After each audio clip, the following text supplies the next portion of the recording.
Hello everyone, hope you all are fine. आज की video में हम पढ़ने वाले हैं रिटायरमेंट ऑफ पार्टनर का थर्ड टॉपिक, जो कि है revolution of assets and reassessment of liability.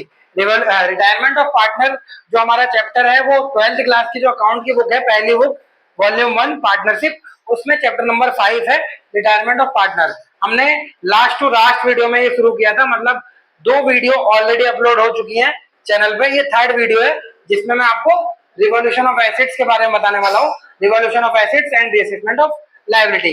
जब भी फर्म का रिकंस्टिट्यूशन होता है ना, जब भी फर्म का रिकंस्टिट्यूशन होता है तो हमें कुछ एडजस्टमेंट करनी होती है, जैसे determination of new PSR, treatment of goodwill, revolution of assets, adjustment of capital, accounting of reserve and accumulated profit. तो उसमें डिटर्मिनेशन ऑफ न्यू पीएसआर और गेनिंग रेशियो है ना, वो मैंने आपका फर्स्ट वीडियो में कवर कर दिया था, एपिसोड 1 में। सेकंड वीडियो में मैंने आपको बताया था determination and accounting of goodwill.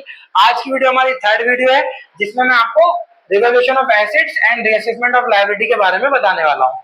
तो रिवोल्यूशन ऑफ एसेट्स का मतलब क्या होता है कि एसेट्स को हमें रिवैल्यू करना है। रिवैल्यू मतलब कि नई वैल्यू पे रिकॉर्ड करना है। देखो, जब भी फर्म का रिकंस्टिट्यूशन होता है, चाहे वो एडमिशन हो, चाहे वो रिटायरमेंट हो, चाहे वो डेथ हो, चाहे अमलगमेशन हो, ठीक है, तो तब हमारा क्या होता है, एसेट्स का रिवोल्यूशन होता है, ठीक है, और लायबिलिटी का रीअसेसमेंट होता है। रिवोल्यूशन का मतलब ये है कि एसेट्स की नई वैल्यू दिखाना, नई वैल्यू पे उसको दिखाना है, क्योंकि जब फर्म का रिकंस्टिट्यूशन होता है तो कई एसेट्स अपनी वैल्यू से बढ़ जाते हैं और कई एसेट अपनी वैल्यू से कम हो जाते हैं, ठीक है। सेम सिचुएशन लायबिलिटी के साथ भी है कि कई लायबिलिटी हमारी बढ़ जाती है और कई लायबिलिटी हमारी कम हो जाती है, ठीक है। तो एसेट्स और लायबिलिटी दोनों की वैल्यू में चेंजेस आते हैं। उन चेंजेस को रिकॉर्ड करने के लिए एक अकाउंट बनता है जिसका नाम होता है रिवोल्यूशन अकाउंट। रिवोल्यूशन अकाउंट हमारा नॉमिनल नेचर का अकाउंट है जिसमें हम एसेट्स और लायबिलिटी में इंक्रीज और डिक्रीज हुई वैल्यू को रिकॉर्ड करते हैं, उनसे प्रॉफिट और लॉस का पता लगाते हैं। प्रॉफिट हो या लॉस हो, पार्टनर्स में उनके रेशियो में, ओल्ड रेशियो में बढ़ जाता है, ठीक है।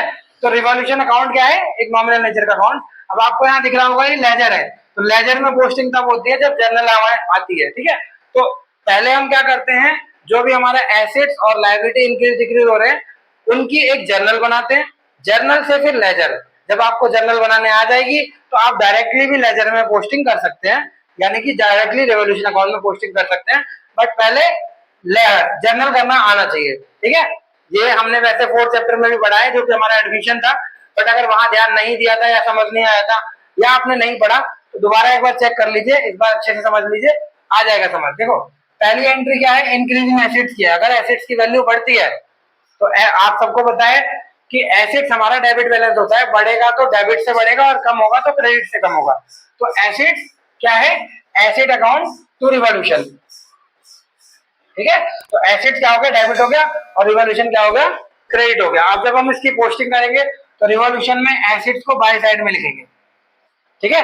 रिवोल्यूशन में वो हम एसेट्स को बाय साइड में लिखेंगे, तो जब हम एसेट्स की वैल्यू बढ़ेगी तो कहां लिखेंगे, बाय में, ठीक है। अब सेकंड एंट्री जो हमारी डिक्रीज इन एसेट्स की है, रिवोल्यूशन टू एसेट्स, ठीक है। अब इसमें क्या है, एसेट्स हमारा डिक्रीज हो रहा है तो क्रेडिट कर दिया, रिवोल्यूशन को डेबिट कर दिया। इसकी जब पोस्टिंग करेंगे तो टू एसेट्स आ जाएगा, डिक्रीज इन एसेट को हम 2 में लिखते हैं, ठीक है।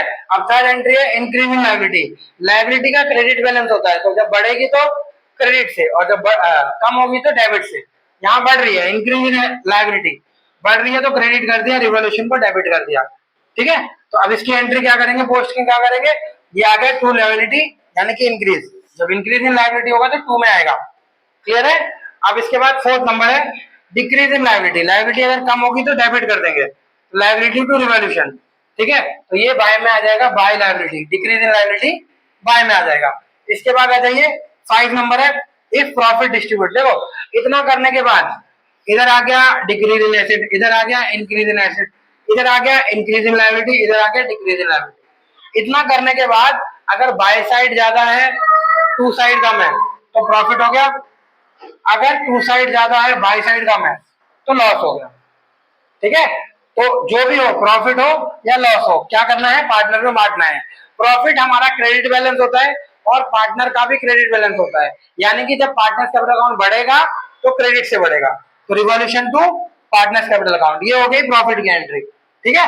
और अगर लॉस होता है, मतलब रिवोल्यूशन में अगर लॉस आ रहा है तो partners capital account to revolution, मतलब पार्टनर्स कैपिटल अकाउंट को क्या करेंगे, डेबिट कर देंगे। ये हो गया हमारा रिवॉल्यूशन लॉस को काट देगी एंट्री। ठीक है, अब कई बार क्वेश्चन में ये होता है कि रिवाइज वैल्यू को हमें शो ही नहीं करना। रिवाइज वैल्यू को क्या करना है, शो नहीं करना।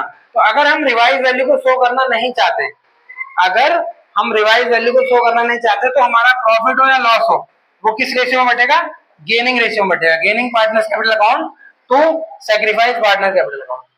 ठीक है, कई बार क्वेश्चन में मेंशन हो जाता है कि हम रिवाइज वैल्यू को शो करना नहीं चाहते, या पार्टनरशिप में जो पार्टनर है वो ये चाहते हैं कि रिवाइज वैल्यू को हम पुरानी वैल्यू पे ही एसेट्स को लिखेंगे।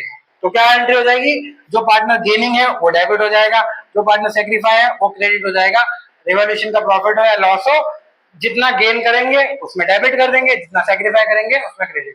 अब इन सभी एंट्री में मैंने नरेशन नहीं लिखा है, होप आपको नरेशन लिखना आता होगा। मैं ये एज्यूम करता हूं कि आपको हर एक एंट्री का नरेशन लिखना आता है, इसलिए मैंने यहाँ पर नरेशन नहीं लिखा है, वरना विदाउट नरेशन एंट्री कंप्लीट नहीं मानी जाती। नरेशन आपको लिखना होता है। नरेशन मतलब सिंपल भाई कि जिस चीज की हम एंट्री कर रहे हैं वो हमें रिकॉर्ड कर देना है। ठीक है, तो होप आपको ये सारी चीजें क्लियर हो गई होंगी।